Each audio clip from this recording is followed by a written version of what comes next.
இனிய நாளாகவே வாழ்த்துக்கள். நாம் இன்று தமிழ் இலக்கண பகுதியில் பார்க்க போகிற தலைப்பு சொல். சொல் அப்படின்னா என்ன? பல எழுத்துக்கள் சேர்ந்து நின்றோ அல்லது ஒரே ஒரு எழுத்து தனித்து நின்றோ, ஒரு எழுத்து தனித்து நின்றோ பல எழுத்துக்கள் சேர்ந்து நின்றோ பொருளை தருமாயின் அதை சொல் என்று அழைக்கிறோம். இந்த சொற்களை தமிழ் இலக்கண பிரகாரம் இரண்டாக பகுக்கிறோம். தமிழ்ல இரண்டு வகை சொற்கள் இருக்கிறது. ஒன்று இலக்கண சொற்கள், மற்றொன்று இலக்கிய சொற்கள். இப்ப இலக்கணத்துக்கும் இலக்கியத்துக்கு என்ன வேறுபாடு அப்படின்னு பார்த்தா, இலக்கியத்துல வரக்கூடிய சொற்கள் எல்லாம் நாம் பேசக்கூடிய பேச்சு மொழி, இலக்கியம் பேச்சு மொழியாக வரக்கூடிய சொற்கள். அதுவே இலக்கணத்துல வரக்கூடியது விதிமுறைகளுக்கு உட்பட்டு ஆட்பட்டு அமைந்திருக்கக்கூடியதாக இருக்கக்கூடிய சொற்களை தான் நாம என்னவென்று குறிப்பிடுகிறோம்? இலக்கண சொற்கள் என்று குறிப்பிடுகிறோம். அந்த இலக்கண சொற்கள் நான்காக பகுக்கப்படுகிறது. ஒன்று பெயர், மற்றொன்று வினை, அடுத்ததாக இடை, கடைசியாக உரி என்று நான்காக பகுக்கிறோம். அப்ப என்னென்ன அப்படின்னு பார்த்தா, பெயர் சொல், வினை சொல், இடைச்சொல், உரி சொல். இப்ப பெயர் சொல் அப்படின்னா என்ன? ஒரு பெயரை குறிக்கக்கூடிய சொல் பெயர் சொல். ஒரு பெயரை குறிக்கக்கூடிய சொற்கள் பெயர் சொற்கள் என்று அழைக்கிறோம். அது 6 வகையாக பிரிக்கப்படுகிறது. பொருட்பெயர், இடப்பெயர், குணப்பெயர், சினைப்பெயர், தொழிற்பெயர் என்று 6ஆக பகுக்கப்படுகிறது. அடுத்ததாக வினை சொல்லை எடுத்துக்கொண்டோம் என்றால் முற்று என்றும் எச்சம் என்றும் பகுக்கப்படுகிறது. ஒரு செயல் முடிவு பெற்றால், ஒரு வினை முடிவு பெற்றால் அவற்றை நாம என்னவென்று குறிப்பிடுகிறோம்? வினை முற்று என்று குறிப்பிடுகிறோம். அதே செயல் முற்று பெறாமல் தொக்கி நிற்கிறது என்றால் அவற்றை எச்சம் என்று குறிப்பிடுகிறோம். எச்சத்துல பெயரெச்சம், வினையச்சம் என்று நீண்ட நெடிய சொல் அமைப்பை கொண்டதாக இருக்கக்கூடியது நம்முடைய தமிழ் சொற்கள். அதுல மிகவும் சிறப்பு புரிந்தாக அமைந்திருக்கக்கூடியவை தான் நாம இன்று பார்க்க போகிற இடைச்சொல்லை பற்றியும் உரி சொல்லை பற்றியும் நாம் தெரிந்து கொள்ள போறோம். அது என்ன இடைச்சொல், அது என்ன உரி சொல் அப்படின்னு கேள்வி கேட்போம். இப்போ அந்த சொற்கள்லயே அதற்கான விடை இருக்கிறது பாருங்க. இடைச்சொல். அப்ப இடை என்றால் என்ன? இடை. இடைனா என்ன? இரண்டு பொருட்களுக்கு இடையோ அல்ல இரண்டு சொற்களுக்கு இடையோ இல்ல இரண்டு நபர்களுக்கு இடையோ இடையில் இருக்கக்கூடிய ஒரு பொருளை தான் நாம இடை என்று குறிப்பிடுகிறோம். அப்ப இடைச்சொல் என்றால் என்ன? இடையில் இருக்கக்கூடிய சொற்களை தான் நாம இடை சொற்கள் என்று அழைக்கிறோம். அப்ப இடை சொற்கள் எதற்கு இடையில இருக்கும் அப்படின்னு பாத்தீங்க அப்படின்னா, அழகாக சொல்றாங்க பாருங்க. இடை சொல்னா என்ன? தனித்து நின்று பொருள் தராது. அப்போ இந்த சொல் தனித்து, தனியாக இந்த சொல்லை நாம் உச்சரிக்கிறோம் என்றால் அதற்கு தனி பொருள் கிடையாது. எதற்கு? இடைச்சொல்லுக்கு தனியாக பொருளே கிடையாது. அவை பெயர் சொல்லோடோ அல்லது வினை சொல்லோடவோ இணைந்து வரும் பொழுதுதான் அந்த இடத்துல அந்த சொல்லுக்கான பொருள் உணர்த்தப்படுகிறது. அப்போ தனித்து நின்று பொருளை தராது. பெயர் சொல்லுக்கும் வினை சொல்லுக்கும் இடையில் நின்று பொருள் விளக்கும். அப்ப இந்த சொல்ல என்ன பண்ணும்? பெயர் சொல்லுக்கும் வினை சொல்லுக்கும் இடையில நின்று பொருளை விளக்கும், பொருளை வேற்றுப்படுத்தி காமிக்கும், பொருளினுடைய தன்மையை அதிகப்படுத்தி காமிக்கும். அதாவது சிறப்பு பொருத்துவதற்காக விளக்கக்கூடியது நம்ம என்னவென்று அழைக்கிறோம் அப்படின்னா இடைச்சொல் என்று அழைக்கிறோம். இடைச்சொல்னா என்ன? தனித்து நின்று பொருளை தராது. அப்ப அதுக்கு தனியாக தனி பொருள் கிடையாது. எதை சார்ந்து வரும்? பெயர் சொல்லுக்கும் வினை சொல்லும். இப்ப பெயர் சொல் என்ன நம்ம பாத்துக்கிறோம்? 6 வகை பெயர் சொல்ல பாத்துக்கிறோம். இங்க பார்த்தோம்னா வினை சொல் பாத்துக்கிறோம். வினை சொல்னா என்ன? ஒரு செயல் முடிவு பெறுவதை வினை, ஒரு செயலை வினை என்று அழைக்கிறோம். அது முற்று பெற்றால் வினை முற்று, எச்சமாக இருந்தால் எச்சம் என்று அழைக்கிறோம். அப்ப அந்த பெயருக்கும் வினைக்கும் இடையில, பெயருக்கும் வினைக்கும் இடையில நின்று தன்னுடைய பொருளை அழுத்தி, அந்த பொருள், அந்த இடைச்சொல்லை நாம் பயன்படுத்தினா அங்க இருக்கக்கூடிய பொருளையே மாற்றிவிடும். அப்படி அமைக்கக்கூடிய சொற்களை தான் நாம என்னவென்று அழைக்கிறோம்னா இடைச்சொற்கள் என்று அழைக்கிறோம். இதைத்தான் ஆங்கிலத்துல என்ன சொல்லுவாங்க அப்படின்னா கன்ஜெக்ஷன் அப்படின்னு சொல்லுவாங்க. எதனை பயன்படுத்துவாங்க? கன்ஜெக்ஷன் என்று பயன்படுத்துவாங்க. இப்ப இங்க பார்த்தோம் அப்படின்னாக்கா சில சொற்கள் எழுதுவோம் பாருங்க. ஒரு வாக்கியம், கவிதாவை பார்த்தேன். இப்ப இதுல கவிதா என்பது பெயர் சொல், கவிதா என்பது பெயர் சொல். பார்த்தேன் என்பது என்ன? வினை முற்று. அப்ப என்ன? பார்த்து முடித்துட்டேன் என்றது வினை முற்று. இப்ப இந்த இடத்துல கவிதா பார்த்தேன், இதை மட்டும் எடுப்போம். கவிதா பார்த்தேன். இப்ப கவிதா வேற ஒருத்தர் பார்த்துக்கிறாங்க. கவிதா வேற ஒருத்தர் இந்த எழுவாய், அதாவது இங்க இருக்கக்கூடிய பெயர் சொல் வேற எதையும் பார்த்து இருக்குது. ஆனா அதே இடத்துல இந்த ஐ என்ற விகுதி என்ன பண்றாங்க? ஐ என்ற விகுதி இணைக்கிறாங்க. கவிதாவை பார்த்தேன். அப்ப இந்த இடத்துல இங்க இருக்கக்கூடிய பெயர் சொல்லா வரக்கூடிய எழுவாயா இருக்கக்கூடிய கவிதாவை வேறொருவர் பார்த்திருக்கிறார். அப்ப பொருள் மாறுபடுத்தி புரியுதுங்களா? இந்த முதல்ல கவிதா பார்த்தேன் என்று சொல்லும் பொழுது இங்க இருக்கக்கூடிய அந்த எழுவாய், அதாவது பெயர் சொல் வேறொரு நபரை பார்த்திருக்கிறாங்க. அதே இடத்துல அங்க நாம வேற்றுமை உறுப்பா இருக்கக்கூடிய ஐயை இணைக்கிறோம். ஐயை இணைத்த உடனே என்னவாகிறது? கவிதா வேறொருவரை பார்த்துக்கிறாங்க, கவிதாவை வேறொருத்தர் பார்த்துக்கிறாங்க. அவங்களே வேற ஒருத்தரை பார்க்கறதும் அவங்கள வேற ஒருத்தர் பார்க்கறதுக்கும் உள்ள வேறுபாடை இங்க வேறுபடுத்தி காமிக்கக்கூடியது எதுவாக அமைகிறது என்றால் இடைச்சொல். அப்ப இங்க எந்த எந்த பொருள்ல இடைச்சொல்லா வந்திருக்கு? வேற்றுமை. ஐ என்ற வேற்றுமை. ஐயாருக்கு இன்னது கண் என்பது வேற்றுமை. அப்ப வேற்றுமை சொற்கள் எல்லாம் என்னவாக பயின்று வரும்? இடைச்சொற்களாக பயின்று வரும். அடுத்தது பாருங்க, மலர் போன்ற கை. மலர் கை, மலர் கை அப்படின்னு எடுத்துப்போம். இப்ப மலர் கை அப்படி எடுத்தா உருவகம். மலர் கை என்றால் உருவகம், மலரே கையாக இருக்கிறது. அல்லது கை மலர் என்றால் என்ன? உருவகம் தான். இப்ப இந்த இடத்துல இந்த போன்ற என்ற ஓம உறுப்பு.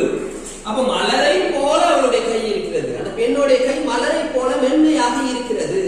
அப்போ இந்த இடத்துல அந்த இரண்டு சொல்லுக்கும் இடையில, எதுக்கும் மலருக்கும் கையுக்கும் இடையில, அந்த பெயர் ரெண்டு பேருக்கும் இடையில என்ன பண்ணுது அப்படின்னா இந்த சொல், இந்த போன்ற என்ற சொல் சிறப்பை பொறுத்துகிறது. மலர் என்பது என்ன? பெயர் சொல். கை என்பது என்ன? பெயர் சொல். அப்ப ரெண்டுமே என்ன பொருட்பெயர்? மலர் என்பது பொருட்பெயர், கை என்பது சினை பெயர். அப்ப இரண்டுமே பெயர் சொல்லாய் அமைந்து அவற்றுக்கு இடையில இந்த போன்ற என்ற ஓம உறுப்பு வந்த உடனே அதனுடைய பொருள் மாறுபடுகிறது. என்னவா மாறுபடுது? மலரை போல அவருடைய கையாக இருக்கிறது என்பதை இந்த ஓம உறுப்பு நமக்கு தெளிவுபடுத்தி காண்பிக்கிறது. அடுத்து பார்த்தோம் அப்படின்னா வந்தான். என்ன? வந்தான். இப்ப இந்த வந்த இதனுடைய விகுதி, இதனுடைய வேர் சொல் என்ன? வா. வந்த அப்படின்னா எச்சம், பெயரெச்சம். வந்து அப்படின்னா வினையச்சம். ஆனா இந்த ஆண் என்ற விகுதியை நாம இணைச்ச உடனே என்னவாகுது அப்படின்னா அந்த விகுதியானது அந்த இடத்துல என்ன பொருளை உணர்த்துகிறது? அது ஒரு ஆண் செய்தான், அது ஒரு ஆண் செய்திருக்கிறான். வந்த வந்து, அப்ப அந்த இடத்துல யார் செய்தார்கள் என்பது நமக்கு தெரியாது. ஆனா அந்த ஆண் என்ற விகுதியை நாம் இணைத்த மாத்திரத்தில் என்னவாகிறது என்றால் அந்த இடத்துல அந்த வினை சொல்லானது ஒரு நபர், ஆண் மகன் அந்த செயலை செய்திருக்கிறான் என்பதை நமக்கு தெளிவுபடுத்துகிறது அல்லவா? அப்போ இதைத்தான் நாம என்னவென்று அழைக்கிறோம்? இந்த இடத்துல விகுதி என்பது இடைநிலையாக பயின்று வந்திருக்கு. இதை போல இந்த பாருங்க, அக்காலை இக்காலை அப்படின்னு எழுதிக்கிறோம். அக்காலை இக்காலை. இப்ப இந்த இடத்துல ஆ இ இதை மட்டும் எடுத்துருக்கு. காலை காலை. காலை என்றால் மாட்டினுடைய ஆணின். இப்போ இந்த இடத்துல காலை என்பதை மட்டும் பார்க்கும்போது எந்தவித பொருளும் இல்லை, அது காலை. அங்க ஒரு பசுமாடு, ஒரு காளை மாடு இருந்து கொண்டிருக்கிறது என்பதை உணர்த்தது. அதுவே இந்த ஆ என்ற சொல்லையும் இ என்ற சொல்லையும் இங்க நம்ம இணைத்த மாத்திரத்தில் என்னவாகிறது? அந்த காலை, அந்த ஒரு காளையை மட்டும் அங்க மையப்படுத்தணும். 10 மாடுகள் மேய்ந்திருந்தாலும் அந்த காளை என்று சுட்டி காமிக்கும் அங்க ஒண்ணு மட்டும்தான் காமிக்கப்படுது. அப்ப அந்த இடத்துல அந்த பொருளை மையப்படுத்துவதற்காக என்ன பண்றோம்? சுட்டி எழுத்துக்கள். சுட்டி எழுத்துக்கள் என்னவாகிறது? இந்த இடத்துல இடைநிலையாக பயின்று வருகிறது. என்ன எழுத்து? சுட்டி எழுத்து இடைநிலையாக பயின்று வருது. இது மாத்திரம் இல்லாம பல எழுத்துக்கள் என்னவாக பயின்று வரும்? இடைநிலை எழுத்துக்களாக பயின்று வருவதற்கு வாய்ப்பு உண்டு. என்னென்ன அப்படின்னு பார்த்தோம்னா வேற்றுமை. வேற்றுமை பற்றி நாம் தெளிவா பார்த்திருக்கிறோம். ஓம உறுப்புகள். ஓம உறுப்புனா என்ன? போல, குறைய, அற்று, இதெல்லாம் ஓம உறுப்புகளா? அப்போ அந்த ஓம உறுப்புகள், ஒத்த, அந்த சொற்கள் எல்லாம் பயின்று வரக்கூடிய ஓம உறுப்புகளும் என்னதான்? இடைச்சொற்கள் தான். அடுத்ததாக விகுதிகள். ஆண் பாலை காட்டக்கூடிய விகுதிகள், பெண் பாலை காட்டக்கூடிய விகுதிகள், பலர் பாலை காட்டக்கூடிய விகுதிகள், ஒன்றன் பாலை காட்டக்கூடிய விகுதிகள் அப்படின்னு சொல்லக்கூடிய விகுதிகள் எல்லாமே அந்த இடத்துல பொருளை வேறுபடுத்தி காட்டுவதற்காக பயன்படுத்துவதால அதை நம்ம என்னன்னு சொல்றோம்? இடைநிலை என்றும். அப்ப சாரி பகுதிக்கும் விகுதிக்கும் இடையில வரக்கூடியது சந்தி. பகுதியும் இடைநிலையும், பகுதிக்கும் விகுதிக்கும் இடையில வரக்கூடியது இடைநிலை. பகுதிக்கும் இடைநிலைக்கும் சந்திக்கக்கூடிய இடத்தை ஏற்படுத்துவது சந்தி. இடைநிலையையும் விகுதியையும் சார்ந்து வரக்கூடியதுதான் நம்ம என்ன சொல்றோம்? சாரியை என்று அழைக்கிறோம். இப்ப இந்த சாரியை என்பது இல்லை அப்படின்னா அந்த பொருளுடைய பொருள் முழுமை பெறாது. அப்ப அந்த இடத்துல அந்த பொருளை தருவதற்காக, நாம குறிப்பிடக்கூடிய பொருளை தருவதற்காக பயன்படுத்தக்கூடியதை நம்ம என்ன சொல்றோம்? சாரியை என்று அழைக்கிறோம். அந்த சாரியை கூட என்னவாக வரும் அப்படின்னாக்கா இடைச்சொற்களாக வரும். அது மட்டும் இல்லாம இடைச்சொல் என்று தனி பொருளை உணர்த்தக்கூடிய இடைச்சொல்கள் உம், தம், அத் அப்படின்னு போன்ற ஒரு சில இடைநிலை சொற்கள் என்னவாக பயிற்றுவிக்க வருகிறது என்றால் இடைச்சொற்களாக பயிற்றுவித்து வருகிறது. இப்போ நாம இடைச்சொல்ல தெளிவா பார்த்தோம் இல்லையா? இப்ப அடுத்தது உரிச்சொல் பார்ப்போம். இப்போ உரிச்சொல் உரிமை உடைய சொற்கள், அதற்கு மட்டும் எந்த அங்க பயன்படுத்தக்கூடிய சொல்லுக்கு மட்டும் அங்க உரிமையாக இருக்கக்கூடிய சொற்களை நாம் என்ன சொல்றோம் அப்படின்னா உரிச்சொல், உரிமை உடைய சொல் அப்படின்னு சொல்றோம். ஓகே, ஒன்றுக்கு ஒன்று உரிமை உடையதாக விளங்கும் சொல். ஒன்றுக்கு ஒன்றுனா என்ன? அங்க இருக்கக்கூடிய அந்த சொல்லுக்கு அந்த ஒரு சொல் மட்டும் தான் உரிமை உடையதாக இருக்கக்கூடிய சொல்லை தான் நம்ம என்னன்னு சொல்றோம் அப்படின்னா உரிச்சொல் என்று அழைக்கிறோம். இது எப்படி இருக்குன்னா பெயருக்கு அடைமொழியாகவும் வினைக்கு அடைமொழியாகவும். அடைமொழினா என்ன? அந்த பொருளை சிறப்பாக சொல்வது. பெயரடை வினையடை அப்படின்னு சொல்லுவாங்க. இப்போ உதாரணமாக ஒருவருடைய பெயருக்கு அடைமொழியாக அவருக்கு பட்ட பெயர்கள் அல்லது சிறப்பு பெயர்கள் வரும். அதே மாதிரி வினை, அவர் செய்யக்கூடிய செயலுக்கு வினைக்கு என்ன பண்ணுவோம்? அடைமொழியாக சில சொற்களை சொல்லுவோம். உதாரணமா பார்த்தா ஒருத்தர் வந்து கருப்பா இருக்கிறான் அப்படின்னாக்கா கரிய முகத்தோன் அப்படின்னா அந்த கருமை என்பது அவனுக்கு அடைமொழி. சரிங்களா? இப்போ வினை என்றால் என்ன? ஒரு தச்சன் இருக்கிறான் அப்படின்னாக்கா அவர் என்ன சொல்லுவாங்க? தச்சன் கோபால் என்று அவருடைய தொழில் பெயரால் அவருடைய வினைக்கு அடைமொழி ஆகி சொல்லுவாங்க. அப்போ அந்த அடைமொழிகள் கூட என்ன அப்படின்னு பார்த்தோம் அப்படின்னாக்கா உரிச்சொற்கள் தான். அடைமொழி கூட என்ன? உரிச்சொற்கள் தான். இப்ப பார்த்தோம் அப்படின்னாக்கா இந்த உரிச்சொல் இரண்டு வகைப்படும். இது தமிழ்ல இருக்கக்கூடிய இன்னொரு இலக்கண பகுதியும் கூட தனியாக 2 மதிப்பெண்ல கேட்பாங்க. என்னன்னா ஒரு பொருள் குறித்த பல சொல், ஒரு பொருள் பன்மொழி, ஒரு பொருள் பன்மொழி. அதே போல பல பொருள் குறித்த ஒரு சொல், பல பொருள் குறித்த ஒரு சொல், ஒரு பொருள் பன்மொழின்னு சொல்லுவாங்க, ஒரு சொல் பன்மொழின்னு சொல்லுவாங்க. அப்ப இதைதான் நம்ம என்ன சொல்றோம் அப்படியே, இவை கூட இந்த 2 வகைகள் தான் எதில் பொருந்தும் அப்படின்னாக்கா உரிச்சொல்ல பொருந்தும். அதாவது என்ன அப்படின்னாக்கா ஒரே ஒரு பொருள் என்ன மீனிங், அப்போ ஒரே ஒரு பொருளை உணர்த்தக்கூடிய பல சொற்களை நம்ம பயன்படுத்தி பேசுறோம். ஒரு பொருள், உதாரணமா நிலவு இந்த வார்த்தை எடுத்துக்குமே, நிலவுக்கு என்ன பேர்லாம் சொல்லுவாங்க? அம்புலி, திங்கள் என்று பல பேர்கள் இருக்கும். அப்ப நிலவு மட்டும் தான் நான் சொல் பயன்படுத்துறோம். அப்ப அதுதான் என்ன சொல்றாங்க அப்படின்னா ஒரு பொருள் குறித்த பல சொல் அப்படின்னு சொல்லுவோம். அதே மாதிரி பல சொற்களை குறித்த ஒரு பொருள், ஒரு பல பொருளை குறிப்பிடக்கூடிய ஒரே ஒரு சொல் பார்த்தோம்னா ஞாயிறு. ஞாயிறு என்றால் என்ன?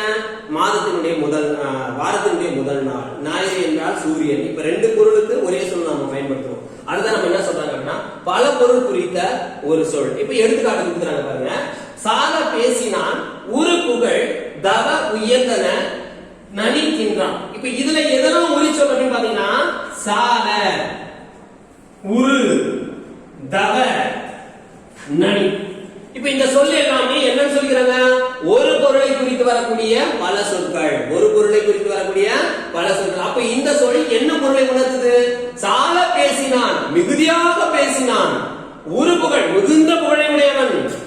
தவ உயர்ந்தன, மிகவும் உயர்ந்தவன்.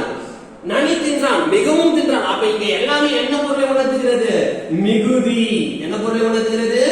மிகுதி என்ற பொருளை உணர்த்துது. அப்போ இந்த மிகுதி என்ற ஒரு வார்த்தைக்கு மட்டும் நம்ம எத்தனை வார்த்தை பயன்படுத்துகிறோம் பாருங்க. சால என்ற வார்த்தை, உரி என்ற வார்த்தை, தவ என்ற வார்த்தை, நனி என்ற வார்த்தை. இப்போ இந்த இடத்துல அந்த ஒரு பொருளை உரிமை உடைய பல சொற்கள் இருக்கிறது. அந்த பொருளுக்கு, ஒரு பொருளுக்கு உரிமை உடைய பல சொற்கள் இருக்கிறது. அதே மாதிரி பார்த்தோம்னா பல பொருள் குறித்த ஒரு சொல்லும் இருக்கு, பல பொருளை குறித்த ஒரு சொல்லும் இருக்கு. சில எடுத்துக்காட்டு இருக்கிறோம். கடிமனை, கடிவாள், கடிமிளகு, கடிமலர்.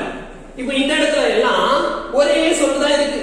என்ன உரிச்சொல்லா? கடி என்ற சொல். கடி, கடி, கடி, கடி. அப்போ கடிமனை, கடிவாள், கடிமிளகு, கடிமலர். இப்ப இந்த இடத்துல கடி என்ற வார்த்தை எதை உணர்த்துகிறது?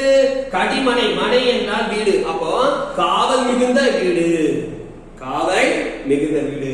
கடி வாள் என்றால் வெட்டக்கூடிய வாள். அப்போ கடி என்றால் இந்த இடத்துல கூர்மையான வாள்.